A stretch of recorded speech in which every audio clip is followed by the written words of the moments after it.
Okay.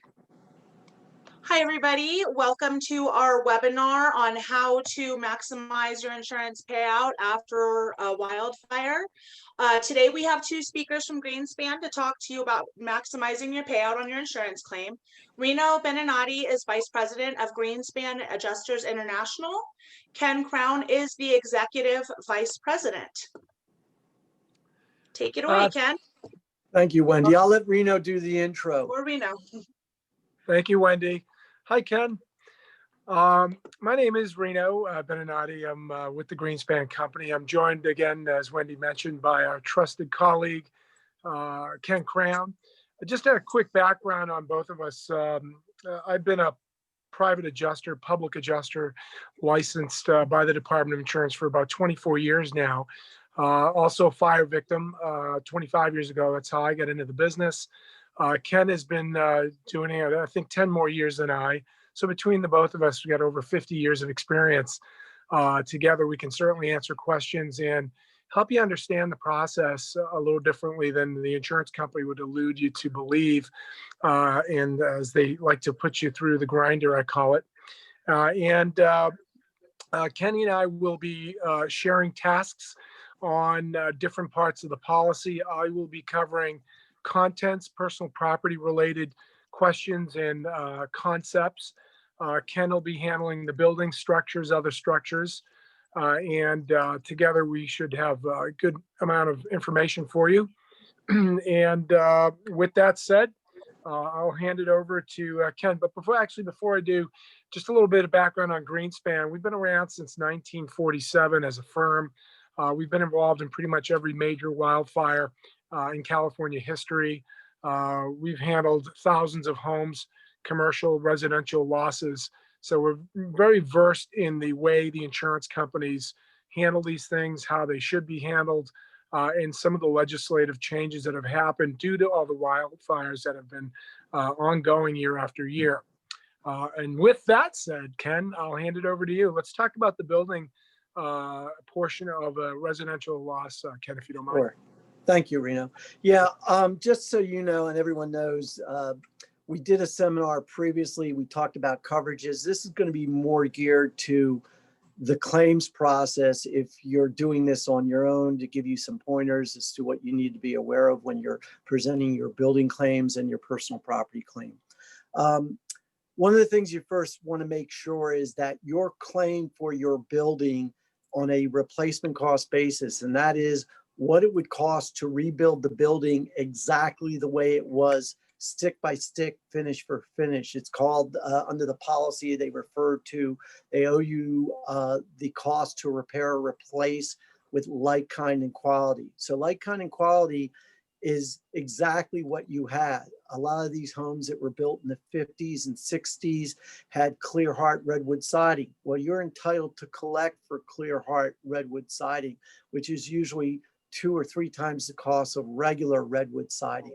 If you had full dimensional framing, which is a real 2x4, you're entitled to collect for those costs. If you had lath and plaster, you're entitled to collect for lath and plaster. If you had 1x6 tongue and groove flooring, you're entitled to collect for that. So you want to make sure that that the building estimates from the insurance company reflect exactly what you had.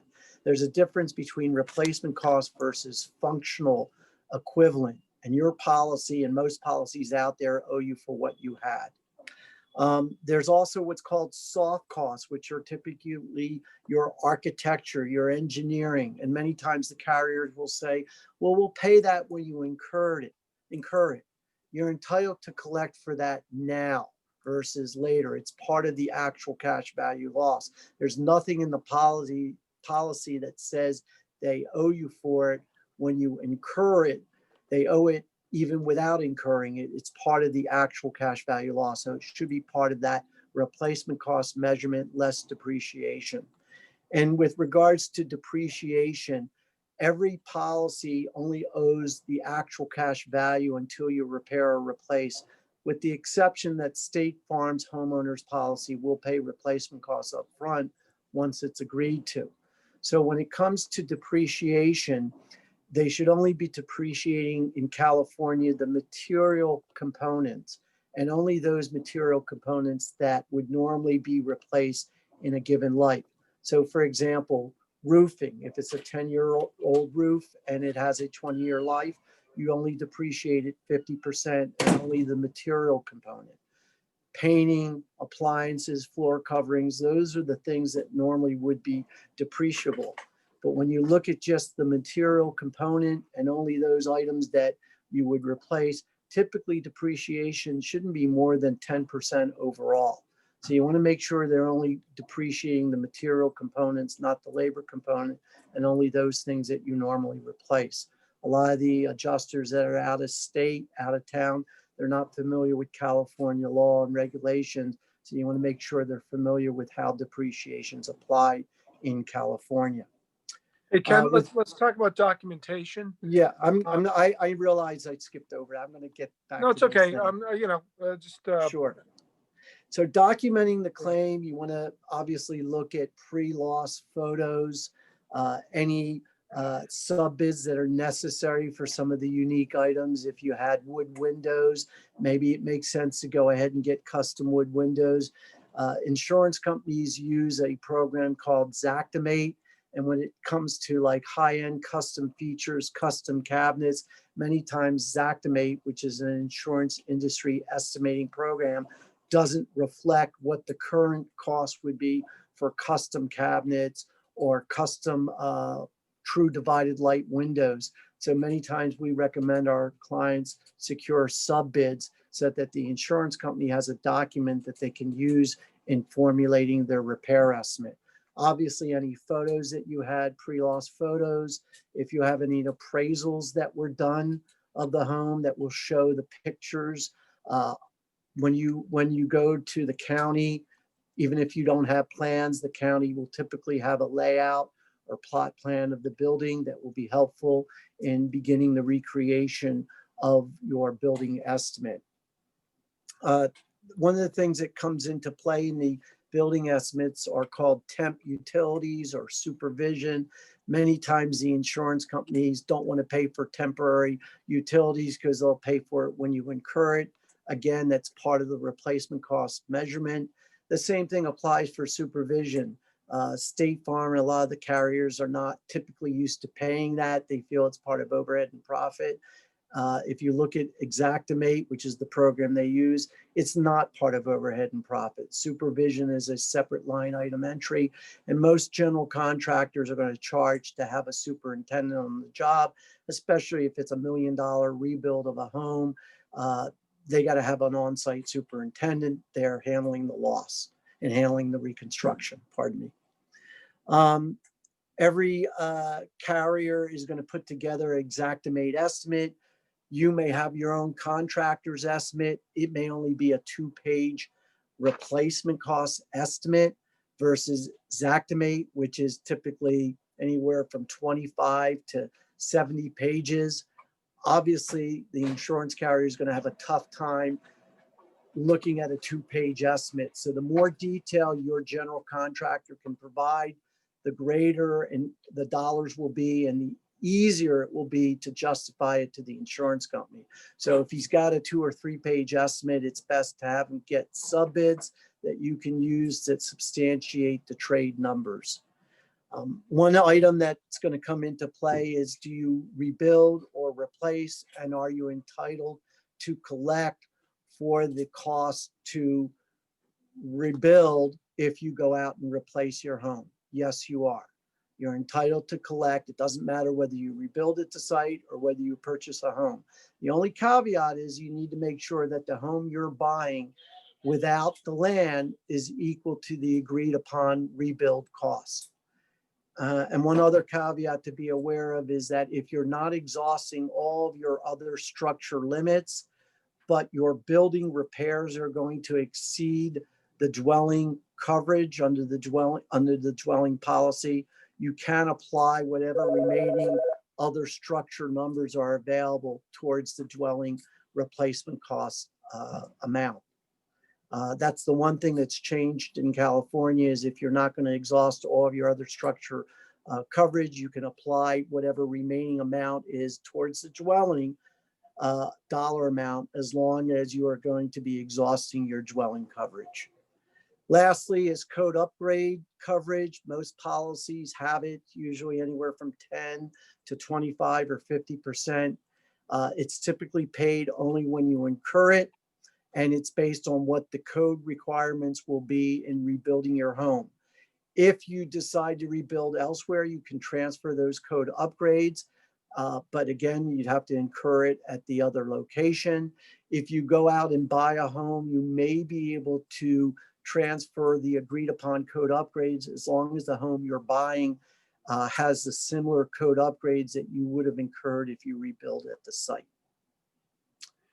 Kenny, let's if you don't mind sharing with us what you see as pushback lately from the insurance carrier adjusters, the different cost consultants. What's been the latest trends at these latest firestorms? Well, I can tell you right now, a lot of the carriers are issuing initial advance monies. Some are 30%, some are 50% or more, but they're just advances. We didn't talk about it, but the one most important thing is all these policies out there, they all have what's called extended replacement costs. They either give you another 50% more or another 25%. So whatever advances you're getting, they're just advances against an undetermined amount. The pushback that we've been seeing is a lot of the out-of-state adjusters have no idea on what it costs to rebuild here in California. And the pushback that we're getting is, of course, well, we're not going to pay you for your architecture and engineering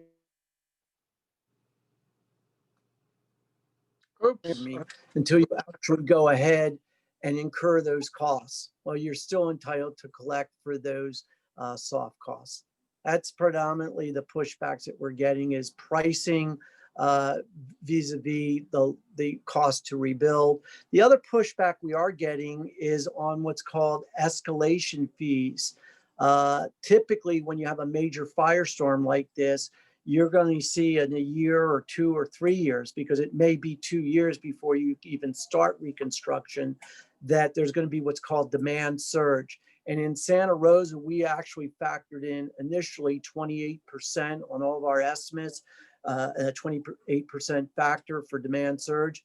Reality was in Santa Rosa, it was like 35% or more. So those costs are going to escalate, and you're going to have increased escalation costs. Well, this comes up a lot, Ken, while we're talking about demand surge. There's, if they look in the policy, there's no line item that says coverage for demand surge. It typically only will show a little blurb in the initial disclaimer that says you should insure for demand surge. Can you talk about that and that kind of thing? Yeah, there's nothing in the policy, but it's interesting. If you ever look at Xactimate and in 2 years from now, you reprice that Xactimate estimate that State Farm had initially that they put together, that estimate in of itself will probably be 10 to 20% higher depending on what the demand surge is. So the question is, do they owe you for what it costs to rebuild at the time of the loss, or do they owe you for the cost to rebuild when you could reasonably start construction?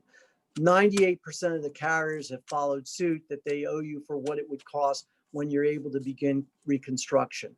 And typically that's going to be anywhere from a year to 2 years later, depending on how the county, how quickly the county approves plans and the permitting process. So they do owe you for what it would cost to rebuild. All these estimates, whatever estimate that's been generated, you're going to want to make sure it's repriced a year from now or whenever you're actually going to start construction, unless you're way above your limit and the carriers agreed to that. Right. What do you see working and what's not working? Any opinion on that? Yeah, I can tell you that 2-page estimates don't work. The carriers aren't used to that, so they're going to put together their Xactimate number. And the problem that you run into is if they're not bidding it the right way, if they don't have the right amount of general conditions, do they have supervision? Are they pricing exactly what was there? So the more detail you can provide to the carrier, the greater their estimate will be. Anything else you can think about? No, not really. I think we want to get to your part of it so we can get through this. Sure. Why don't you go ahead with the personal property? Sure. Thanks, Ken. That was really good explanation. Um, Submitting, so I'm going to talk, folks, about personal property. And I always like to say that this part of the claim can take years off your life if it's not handled properly. Personal property is just that, it's personal. And, submitting, for example, a don't do is submitting an unpriced inventory for your personal property. That can be very problematic. It's like the fox watching the hen house. You do not want to allow the insurance company to tell you or dictate to you what your losses are worth on your personal property. It behooves you, and it is in the policy that is your duty to prepare, present, negotiate the claim. So in doing so, you're definitely going to garner much greater return on the investment of time. And nobody knew your stuff better than you. It's all, if it's the house is burnt to the ground, unfortunately, you have to recreate everything that was in there, item for item, room by room. It is a process. It's a long process. It's an arduous process. We realize this even when we're handling a claim for a client. It is the longest, hardest claim to handle. It is the most taxing claim to handle. So, once you calculate what you've lost or recount everything that you lost and you put it on something like an Excel spreadsheet, then you want to price it. And it goes a little further than just pricing. You have to defend what you're submitting. And that's very, very critical. You can be as aggressive as you want, but you need to defend it, because if you can't, they're going to punch holes in it. Your claim, when you submit your claim, it is going to be subject to audit. So it has to go up and down the corporate ladder.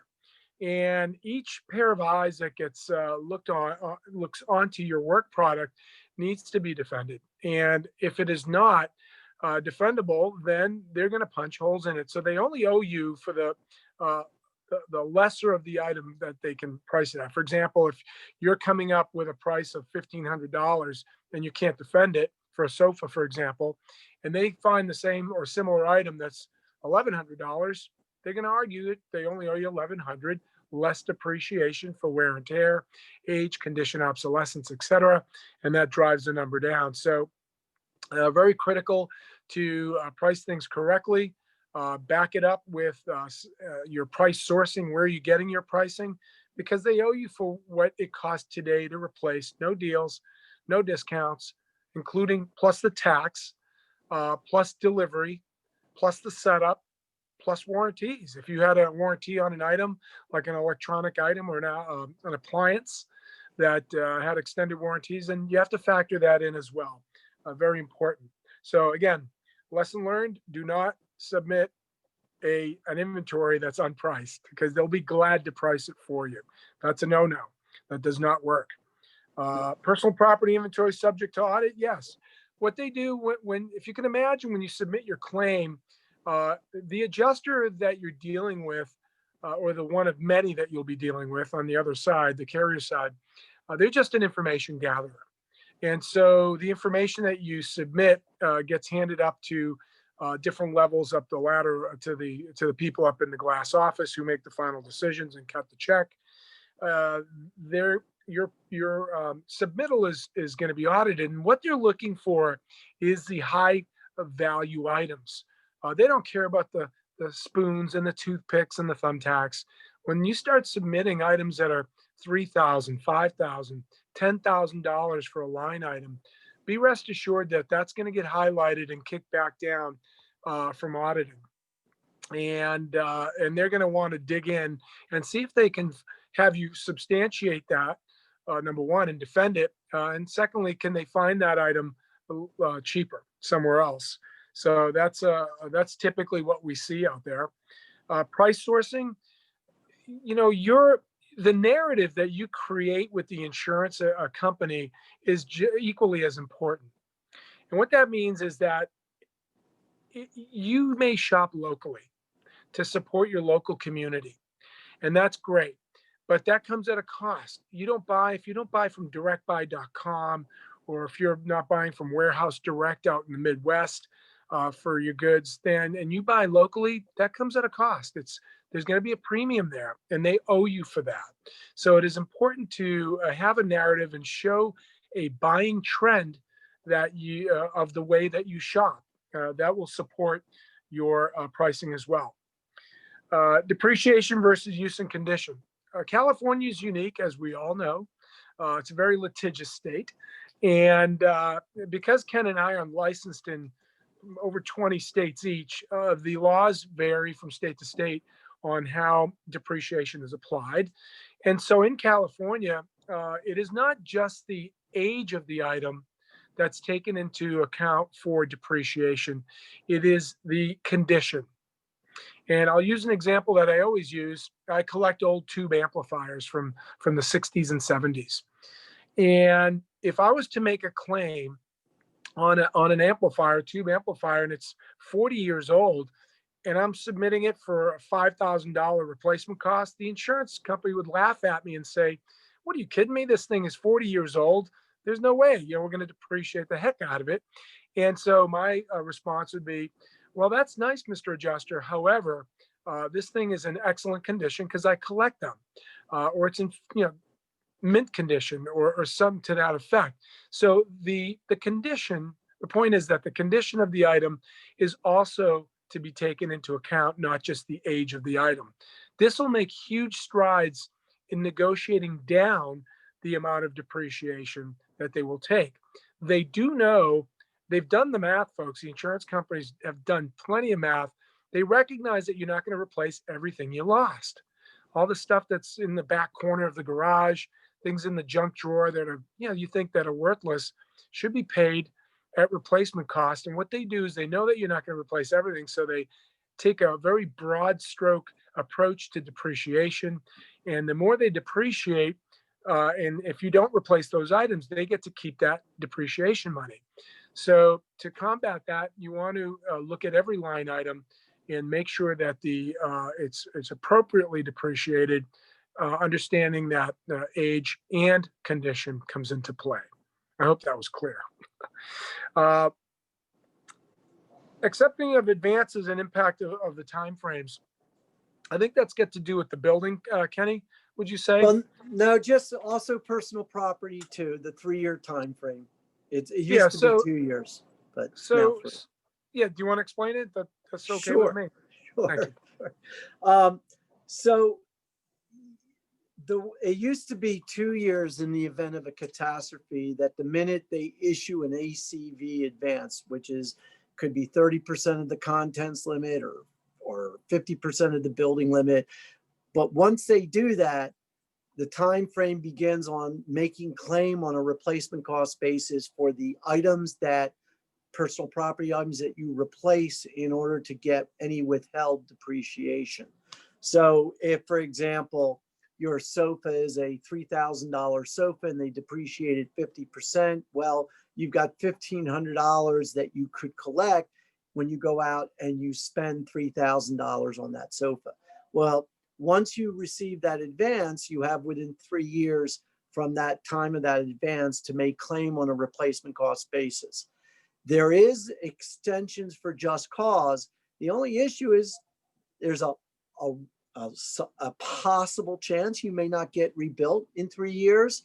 So you want to make sure that you're notifying the carrier that you're using due diligence and dispatch. You've submitted plans. It's taken 8 months to get them approved. You're not beginning construction till the 22nd month. It may take 15 months to rebuild, and you can ask for an extension. Now, all this is a moot point if you end up collecting your full policy limits, but a lot of times people do not, and that's why you need to be aware of the time frame. And that same time frame also applies to the building claim, but you can ask for extensions for just cause. One thing I wanted to mention to Rino, and Rino can share it with you, is, Rino, what's the dollar differences we see when people come to us later on where they just submitted an inventory that was unpriced and not complete as what ours would be. What's the dollar differences that you've seen where people have come to us? Oh, it's all over the map, but that's a good point Kenny's making. Look, on average, we track the metrics. It's our business. It's what we do. Nationally, we believe that the insurance companies are typically short 40% on average on their offer of settlement. So look, this is a negotiation. You'd be naive to think, and again, the caveat to the statement is you'd be naive to think that they're going to pay you everything.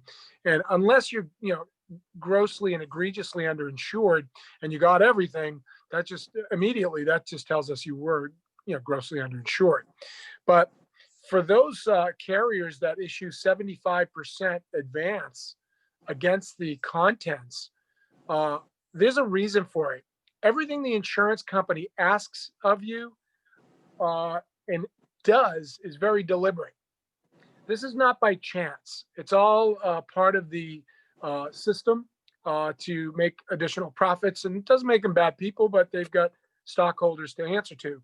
So my point is, if they were issuing a 75% advance against the contents, they're hoping that you walk away, because the 25% for them times thousands of claims adds up into millions of dollars of savings for them. And so that's not by chance. So for those of you that are getting 75% and you don't want to do the work, that's your choice, and we all make choices, and that's okay. But for those of you that want the rest of the money, and usually could be anywhere between $100,000 and $200,000 more that you're entitled to, you got to do the work, and without doing the work, and they know it's a lot of work, and some people just give up, and they're hoping you give up. They're hoping that you don't put in the work and that you don't go after the other 25%. So, we encourage you to do the work. Look, you got to reframe your thinking. Under normal circumstances, if you had another $150,000 available to you in that 25% that they still owe you, and I said to you or asked you, if you do some part-time work over the next 6 months, and I pay you $150,000, would you be interested? Well, most normal people would say, heck yeah, I would. And so you got to do the work. It's just a reframing of your thinking. Is it work? Yes. Is it hard work? Yes. Do it in slivers of time. That's a do. Don't be pressured. That's a don't. They like to pressure you along because they want to close out the claim, and hopefully they can close it for a lot less than they owed you. And it's just a strategy. Your answers to the insurance company should be just as deliberate as their questions. That's really important to recognize. Every question that's coming in on your building, other structures, contents, your loss of use is all deliberately asked, and they're scripted. The adjusters are just following a scripted path. Yeah, Reno, I was just going to add just one other thing. With regards to the 75%, the carriers issue that because, one, a lot of people are going to accept that and figure, I don't think I'm going to be able to get at least 25% above that, because if you think about it, if overall depreciation is 25 or 30%, you'd have to get above your limits. And what I've noticed with a lot of insureds is they always underestimate what they have in their home. They don't realize that all the items that they've purchased over the last 30 years that they've been living, or 40 years they've been living in the home, that they've never thrown out, that have been in the attic or in the garage, it all adds up. I've seen garage inventories with tools and equipment be $150,000 just in the garage alone. So I would implore everyone that, where for a fact that there's no way you'd even get above that 75%, then maybe it makes sense to accept it. But 9 times out of 10, you have a lot more than what you think. So before you accept that 75% or acknowledge you're not going to make further claim, think carefully about all the items that you've had. One rule of thumb is, well, what do you spend a year on furnishings and clothing? And if you spend, $25,000 or $20,000 a year and you've lived in your home for 30 years and you haven't thrown much out, well, that's $600,000 alone right there. So that's another way to look at it. That's a good all I point. wanted to add. That's a good point. So the devil is in the details. The more details you can provide to defend your claim, the less they can punch holes in it. And so the devil is definitely in the details. When we're preparing claims, that's what we do. We just kill them with details. And so there'll always be questions. And again, you'd be naive to think that this is not a negotiation. Everything is negotiable with an insurance company. It's just the way it is. And that's why we're called adjusters. We're adjusting numbers up, down, and sideways. And so it's important to recognize that it is incumbent upon you, the claimant, that is making a claim to the insurance company to do it properly. They are not making a claim to you. They have no duty to perform other than to have to pay you. But if you don't take that proactive approach and put your best foot forward, you're going to be at a disadvantage. That's kind of basically covering the contents claim. That's also covering the dwelling claim. Is there anything else you'd like to add, Ken? No, I know we're under a certain time limit. So are there any questions that some of the audience may have? I know there's a few people listening live. Nobody's brought in questions, but didn't you guys have a couple documents that you wanted to review as well? Sure. Sure. Oh, thanks for reminding us, Wendy. Yeah. Forgot. Thank you. Yeah. So what's the first doc you're going to show? All right, I'll do the first one's the building claim. I can kind of go through this. Yep. This is a Xactimate, right? Yeah, this is Xactimate, and this is about a $2.5 million claim. And hopefully Wendy, can you see that? Yep, I got it right there. All right. And so, this is, I think, a 40-page claim, if not more. We start out with general conditions, and you'll see we included all the temp utilities, temp power. We have a project management part-time. We have a working foreman half-time. We have architecture and engineering fees. We have permit fees. We like to include everything, including even ongoing dumpsters, and then foundation removal. And I'll just skip over to a particular room where we'll look at a room that was done. So here we go, where we'll go into media room. And you can see, the electrical is its own separate category, but we talk about drywall. Is it a smooth wall finish? Is it 1/2 inch? Is it 5/8 inch? Then we seal and prime the walls. We make a note 2 colors because it costs more money when you have 2 colors versus just a 1 color throughout the walls and ceiling. Recessed light fixtures. Is it premium grade? Is it average grade? Is it custom? We talk about the LED light bulb because it's more money than a regular light bulb. Mortar bed for the tile floors, not just tile, but mortar bed, a grout sealer to seal all the tile. It's all in the detail. What type of baseboard? Is it 4 1/4 inch hardwood? Is it MDF? Custom cabinets, premium grade, maple square raised panel doors. It's all in the detail. And we do this for every single room that was in the home. And it adds up. This is a 56-page estimate. And the idea is to go through each and every room if the carrier is going to put together their own Xactimate estimate, and to make sure you're having every finish exactly replicated for what you had. Insurance companies are used to doing it this way. Your general contractor won't, but if you have a detailed set of plans, which you'll ultimately need, you want to make sure those plans reflect what you had, because that's what's going to be used for the insurance company's Xactimate estimate. You may go back differently, and we didn't talk about it, but you never want to mix the two. You want to make sure that the building estimate that's generated is for what you had.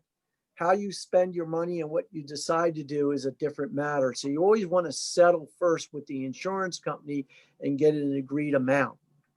Then you can decide how you want to spend the money. Okay, Hey, so Yeah. I'm sorry, Wendy, there's a couple of really good questions up on, I'd like to That answer. was what I was addressing. Okay, go ahead. Do you want Okay, to so read them or I can? Yeah, so one of the questions is who decides how the value of the land and the house is split? What if the insurance company is giving too much value to the land versus the house, and how do you fight this? You can go ahead and get an appraisal.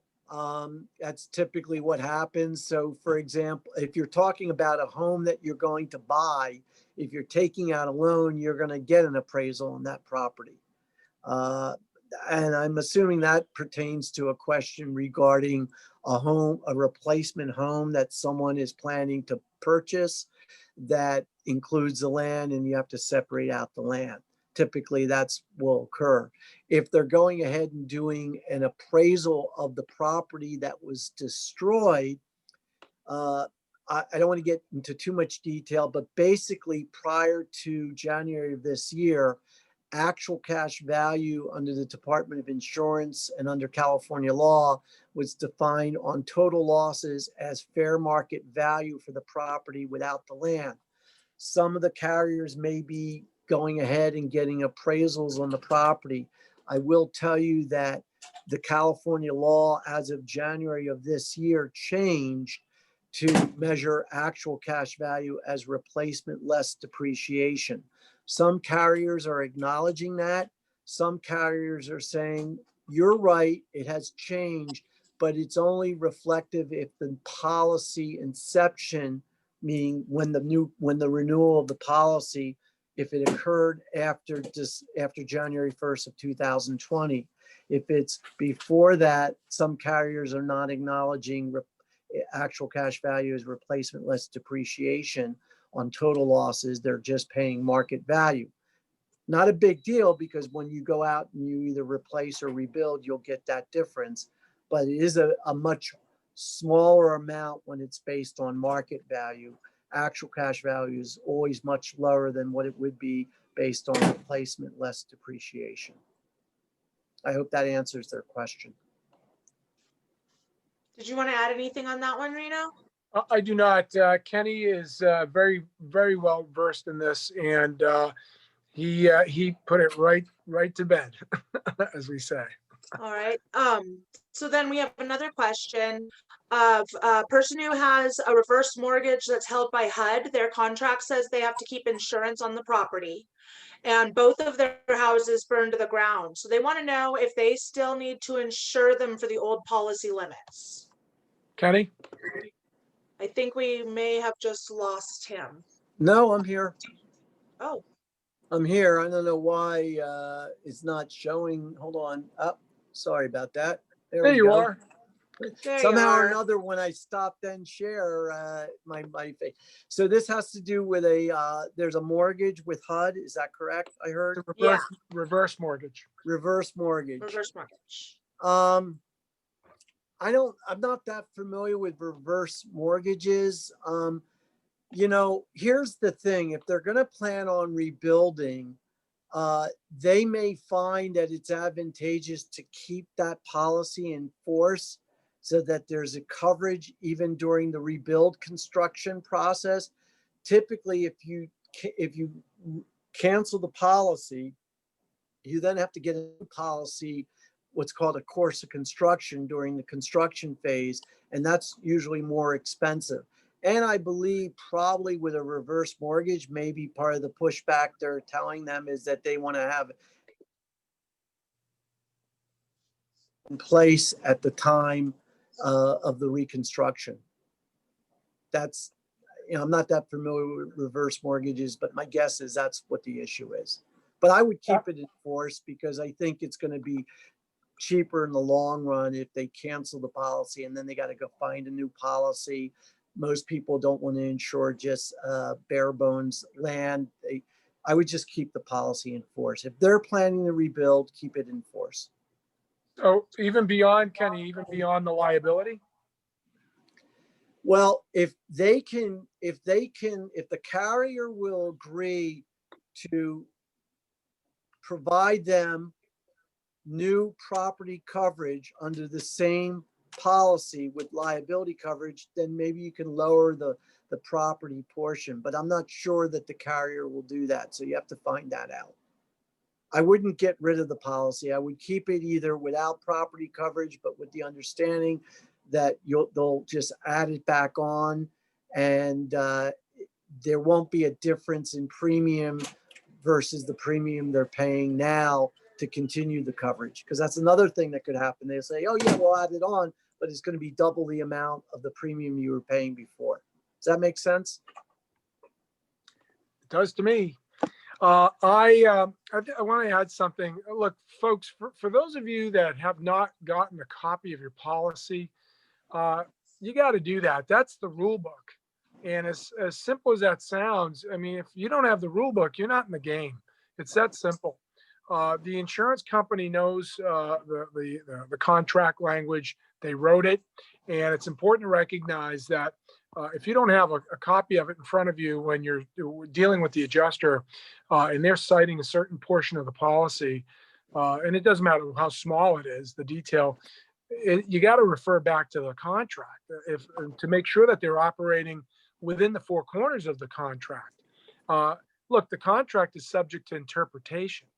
And when you're dealing with an out-of-state adjuster, we have seen many cases where they're interpreting it incorrectly.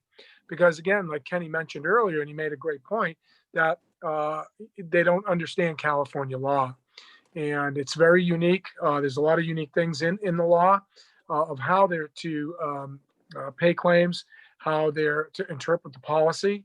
And so it is subject to interpretation. So get yourself a copy of that policy, understand it. I know it's a good cure for insomnia. If you can't sleep, read it cover to cover. If you can stay awake, it's insurance. But ultimately, you got to have that contract, guys. That's really, really important. Are there any other questions? I pulled up a personal property claim. Rita can go through it, but before we get to that, are there any other questions from the chat room? That's all we've got for now. We'll see if anything comes in while you're going over this next document. All right. So I'm going to let Reno, I'm going to go to a page and Reno can kind of walk people through it. But this is a sample personal property claim. It's got the replacement cost summary by room. It totals $751,000. The actual cash value is $600,000. And, you know, it's roughly a overall 20% depreciation. Obviously, that's kind of on the low end. Don't think that the carrier is just going to agree to that. But what I wanted to do is show like a sample inventory page, and I'll let Reno talk about it. But I think that's there we go. I think that's good, Kenny. Thank you. So I'm on a small device, so I can't really make it out that well. But I know what it is. So this is what an inventory should look like, a personal property claim. This is how it's put together professionally. So it's important to maybe mimic this. And so you'll have a line item 1, 2, 3, 4, et cetera, on the left side. Then there'll be the quantity of that item. If it's 5 toothbrushes, it's 5 quantity. Then the item description, where it's purchased. That's important. So each line going top to bottom vertically will have its own category. And so as you move to the right side, it starts to get into the replacement cost, then depreciation, and then the actual cash value. And so when you look at the document, this is how you want to set it up. This is like an Excel spreadsheet. And this is the only way to really understand or have the insurance company understand line by line what you're actually claiming. So the narrative is there where you purchase it. The replacement cost is there, the quantity, the description. The better the description, the better that the position will be for you to defend it. Don't just say 5 white t-shirts, 5 Hanes t-shirts, 100% cotton, that kind of thing. It's not just a silk blouse. It's a silk blouse from Neiman's or from Macy's or from wherever. And so the devil's in the details, as we mentioned many times before. So again, going through a personal property claim, it is a lot of work. But at the end of the day, it will pay dividends. And this is what it needs to look like in an effort to collect maximum recovery. Thanks for sharing that, Ken. Yeah, Reno, I highlighted like on here item 7, and you'll see there's estimated age 7 years, but we'll also put item condition 4. And the only thing I was going to add, Reno, I know you gave the example of a high fidelity piece of equipment. Yep. Another example to consider regarding use and condition versus age is, mattresses. You may have a 20-year-old mattress in a spare bedroom, and if you put 20 years, the carrier is going to depreciate 80 or 100% because mattresses sometimes may only have a 20-year life. The problem is you have to make sure that you put down in your notes or comment section that hasn't been slept on in 15 years because it's a spare bedroom, or it was only slept on for 5 years and periodically when you had your adult kids come to visit. And that same analogy may hold true to my wife's blouses or sports jackets that she wears that still has the original price and has been sitting in the closet for 5 years. That's important because many of us have that scenario, no different than me. I've got some things I've purchased that for whatever reason, I didn't like it and I kept it in the closet and only wore it one time, but it's 2 or 3 years old. So that's really important because the difference in depreciation for every item like that is huge. And the goal is you want to get the actual cash value, which is the depreciated amount, either as close to the limits or above the limits, so you don't have to worry about submitting receipts. Has any other questions awesome. come up, Wendy? Yeah, it looks like we had one more come in. So let me see what that is. Okay, so what bucket in the policy covers retaining walls? Can they be extremely expensive to rebuild if you build to code? Also, before a loss, can you add extra coverage for retaining wall rebuild? So, Reno, it's okay if I answer that? Yeah, before you answer, answer it, and then I want to share a story up in Santa Cruz that I ran into, which was really the difference between recovery, proper recovery and very bad recovery. Go ahead, Kenny. So depending on with the retaining walls attached to the house and part of the house foundation, then it falls under dwelling.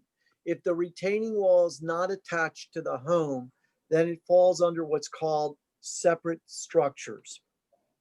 And if that retaining wall has to be built for code, meaning it's damaged, so the cost of putting it back the way it was falls under the separate structure coverage. If it has to be upgraded, meaning deeper footings, more steel, it depends on the policy. Many of the building ordinance coverage that's attached to policies only cover the dwelling, not necessarily the separate structures. So you got to be careful in making sure that your building ordinance coverage also applies to separate structures. I'm pretty sure with State Farm, it only applies to the dwelling amount. And as far as, I think the other question was how to properly insure for it. Obviously, you want to look at all of your separate structures, and many of the homes, and Reno's going to talk about it, a lot of people we're finding don't have the right separate coverage or separate structure coverage because they didn't take into account the detached garage, the detached shed, the pool. Are wells and septic part of separate structures? We've argued it's part of the dwelling, but it could go either way. So you want to make sure that you've got the right amount. Most policies only cover you for 10% of the dwelling limit. And we find for people that have detached cottages or pools, it's not always enough money. But go ahead, Reno. Wendy, was there a part of that question that talked about can they go retroactively? What was that last part? If before the loss, there is the ability to add extra coverage for a retaining wall rebuild should this situation arise. So can you insure also your retaining wall? You So can, that should this happen, you have insurance on that. you can, typically it depends on the carrier. If you have a detached structure, you can ask for a separate amount, or you can ask to increase the amount of coverage. If 10% is not going to be enough to cover all of your separate structures, you can ask for more coverage. Typically, the carriers will grant it. Yeah, because it's gonna, the carrier gets more money. Certainly, they'll charge you a little bit more premium, but at least you'll know that you'll have ample coverage should you need it. So getting back to Kenny's point on this retaining wall, I met with a couple up in Boulder Creek who had a substantial retaining wall damaged. And in reviewing the policy, we found that there was not going to be enough coverage. The fix was going to be about a couple of $100,000 to this retaining wall, and less than half of that was the coverage for coverage B, other structures. So upon looking into it a little further, the question came up. I asked them, I said, is this retaining wall attached to the building somehow? And so we looked, and the answer was yes. And so the coverage then got floated over to coverage A, dwelling, and it became part of a bigger dollar limit. Hence, they were able to recover 100%. Had that not come up or known about it, then there was going to be a problem.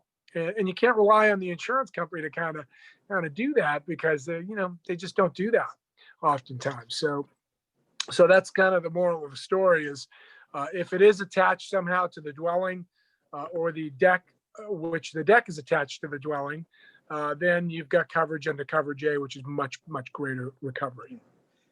And that just, I mentioned earlier, the well services the house. We've argued before successfully most of the time that the well and septic are integral to the house. They're not separate structures. They're part of the dwelling coverage. Because more times than not, if there's going to be a deficiency in coverage, in limits, it's usually under the separate structures.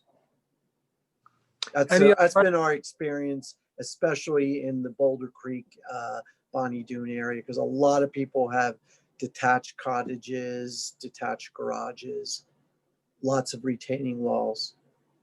All right. Any other questions, Wendy? So, yes. Well, the last question, and I was going to cover this in our closing anyway. So if people have more questions for you guys, how should they reach you? They can give us a call on our cell or send us an email. Cell phone's probably the easiest. Should I type it in? Do you have our numbers? I can. Well, what is that number? Okay, my cell is 408-858-1685. And your email? My email is Ken at, it's pretty simple, Greenspan-AI, short for Adjusters International, Ken at greenspan-ai.com. Okay. And Reno? My cell phone is 415-601-7192. The email is similar to Ken's. It's Rino, RINO, at greenspan-ai.com. And by the way, we're a Bay Area company. We're local. It's important to recognize we're not from out of state, so we're very versed in the region, in the particularities of the region. Not only the Santa Cruz Valley, Vacaville, up in Napa. This is our backyard. We have handled many claims, not only one-offs, but a lot of these firestorms in these areas. We're very versed in it, and the point is that this is we're local. Yeah, Reno lives in the Redwood City area. I live in San Jose. I've been living in Almond Valley for the last 25, 30 years, and I've handled a lot of business in Boulder Creek, Santa Cruz, Boulder Creek Brewery, and a lot of other large-scale residential and commercial losses. Yep. All right, great. Thank you, Ken and Reno, so much for doing Yeah. this with us today. Ken and Reno's contact information will be available on the SLV News and Events website on Facebook. We'll also have a link to this this webinar if you know anybody else that might be able to use the information we've discussed today that would help them. Again, thank you guys so much for taking the time pleasure. to be with us today and for helping to support our community through this. We love supporting the community. We believe in education. That's the foundation of proper decision making, and we're happy to share our knowledge with you. Thank you for Yeah, having us. no obligation. If anyone wants to call with questions, feel free. Thank you again. Okay. All right. And Thank one you. more time, you can find this webinar on SLV News and Events on Facebook. Thank you. All right. Thank you, Bye, Wendy. guys. Thanks, Maggie. Thank you. Bye-bye.